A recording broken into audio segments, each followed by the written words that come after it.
उत्तर का जो विशाल मैदान है, इसमें हमारे अंत में चर्चा हुई थी ब्रह्मपुत्र नदी के मैदान को लेकर, जिसमें हमने देखा कि ब्रह्मपुत्र नदी का जो क्षेत्र है, इसे असम में सर्वाधिक है। असम में से असम असम का शोक भी ब्रह्मपुत्र नदी को कहा जाता है। अब हमें देखना है कि जो ब्रह्मपुत्र नदी है, इसके नाम क्या-क्या है। सर्वप्रथम ये उद्गम होती है मानस कैलाश की जो पहाड़ियाँ हैं, वहाँ पे राजस्थान और मानसरोवर जिले हैं, वहाँ से पूर्व की ओर प्रवाहित होते हुए ये तिब्बत से प्रवाहित होकर फिर यांग्यारप दर्रे के पास से प्रवेश करती है किसमें, भारत में। फिर अरुणाचल प्रदेश में, असम और पश्चिम बंगाल में होती हुई यहाँ पे बंगाली खाड़ी में गिरती है। तो यहाँ तक की जो दूरी है, इसको किस किस नामों से जाना जाता है, तो आइए इसके बारे में देखते हैं ब्रह्मपुत्र नदी के नाम क्या क्या है। यहाँ पे मान लीजिए जो कैलाश मानसरोवर जो श्रेणी है,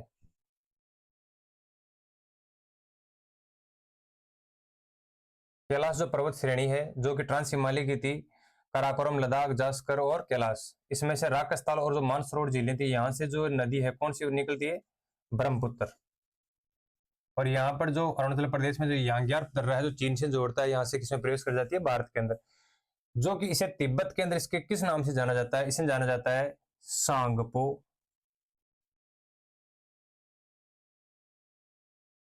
जांगपो और यारतुल सांगपो, यारलूत सांगपो। ये जो नाम है ये तो है ब्रह्मपुत्र नदी के कहां पे, तिब्बत के अंदर नाम से जाना जाता है। फिर जब ये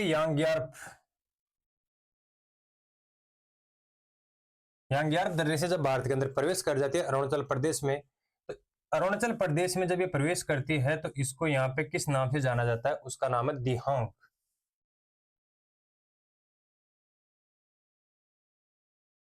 दिहांग के नाम से जाना जाता है कहां पे, अरुणाचल प्रदेश में। फिर यहां से आगे प्रवाहित होकर जब ये असम में आती है तो असम में इसका नाम क्या पड़ता है, ब्रह्मपुत्र।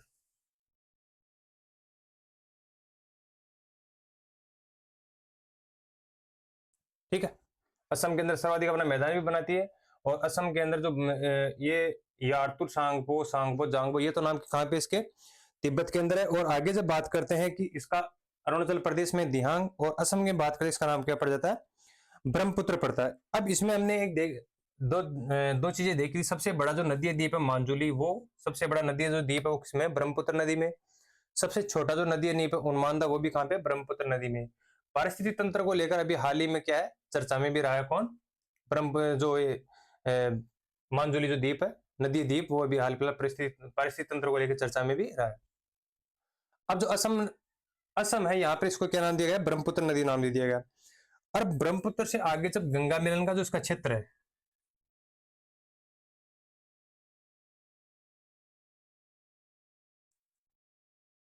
असम यहाँ पे नाम हो गया। फिर यहां से जब ये गंगा मिलन क्षेत्र तक जाती है तो इस बिंदु तक इसको किस नाम से जाना जाता है, इस यहां तक का जो क्षेत्र है इसको जाना जाता है जमुना।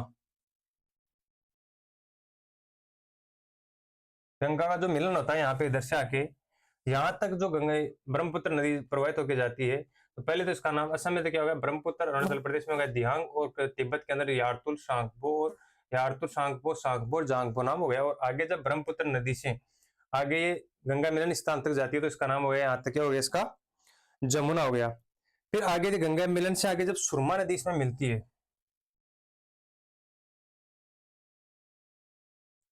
गंगा नदी मिलन जो स्थान है, यहां से सुरमा नदी जब यहाँ पे आके मिलती है तो इस मिलन बिंदु तक इसको जाना जाता है मध्य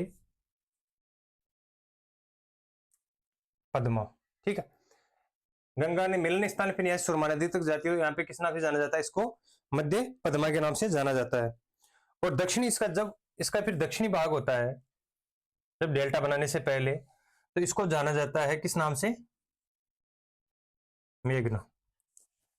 अब कितने नाम हो गए ब्रह्मपुत्र नदी के, जब कैलाश यहाँ पे कैलाश पहाड़ी से निकलती है, यहाँ पे जो झीलें राजस्थान मानसरोवर, यहाँ के जो पूर्वी दिशा से निकलकर यहाँ ग्यारह दर्रे से अरुणाचल प्रदेश में प्रवेश करती है, यहाँ पे इसको नाम दिया है दिहांग, और तिब्बत में नाम दे दिया सांगपो, जांगपो, यारतुल सांगपो। असम में इसका नाम क्या नाम दिया गया, ब्रह्मपुत्र, जिसे सबसे बड़ा द्वीप मांजुली, सबसे छोटा उन्मादा। पारिस्थितिक तंत्र को लेकर भी जो मांजुली द्वीप वो चर्चा में भी रहा है। यहाँ से जब गंगा मिलन जो गंगा मिलती है, इस ब्रह्मपुत्र नदी दोनों का मिलन होता है, वहां तक इसको नाम जमुना नाम से जाना जाता है। गंगा मिलन से फिर इसमें सुरमा नदी जहां मिलती है उसको उस क्षेत्र को जाना जाता है मध्य पद्मा, और दक्षिणी क्षेत्र इसको नाम जाता है किस नाम से जाना जाता है? मेघना। अब इसके बाद में क्या करती है ये नदी? क्या करती है? डेल्टा का निर्माण करती है। ठीक है। डेल्टा, हेरोडोट्स ने जो नील नदी इसके प्रवाह को देख के इसे डेल्टा नाम दिया था, क्योंकि जब जो नील नदी है आके अपना जल घेरती है, वहां पे क्या करती है, जो अवसाद है उसको जमा किया था उसने। जो नदी अपने साथ में अवसाद लाती है, उसकी आज जो आकृति बनी उसको नाम दे दिया, उस अवसाद को नाम दिया गया क्या? डेल्टा दिया गया। तो गंगा और ब्रह्मपुत्र नदियां क्या है, जब हिमालय से निकल के आती है तो इनके साथ में सर्वाधिक अपक से और मलबा सर्वाधिक जो आता है, तो यहाँ पे जो तटीय क्षेत्र आता है फिर समुद्र का है, बंगाली खाड़ी का, तो यहाँ पे जब ये मलबा का जमाव करती है तो यहाँ पे अधिक दूरी तक कर देती है। तो जब ये डेल्टा की आकृति बने, हेरोडोट्स ने इसका नाम दिया था डेल्टा। जो कि डेल्टा की आकृति बनती है, यह विश्व का सबसे बड़ा डेल्टा है जिसका नाम है सुंदरवन का डेल्टा। सुंदरवन डेल्टा, सुंदरवन का डेल्टा है, तो पश्चिम बंगाल में आता है। और जो मध्य गंगा है, इसको मध्य जो पद्मा वो नाम दिया गया गंगा मिलन से सुरमा नदी तक।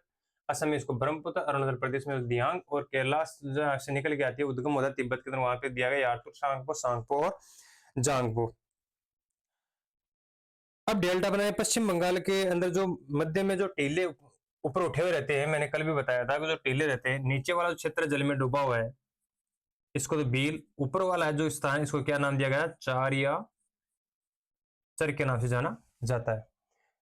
ये बात हमारी जो उत्तर के जो विशाल मैदान से बची हुई थी ब्रह्मपुत्र नदी के क्षेत्र को लेके, तो याद अभी तक कंप्लीट हुई है। अब यहाँ तक जो हमारा पार्टीशन है वो उत्तर का पर्वतीय प्रदेश, उत्तर के विशाल मैदान की कंप्लीट हुई है। अगला जो है प्रायद्वीपीय पठार, इसको लेकर चर्चा होगी।